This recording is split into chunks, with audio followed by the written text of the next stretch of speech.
mabuhay, hindi lang buhay. Gusto kong maranasan maging malaya, palaging nakakulong sa simpatya. Problema dito, problema dyan, kakapagod na isipin naman yan. Pagod na ako, itigil na natin to.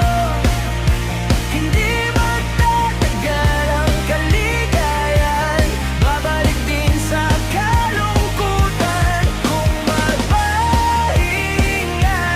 na tayo, sana yung huli na. Dahil pagod na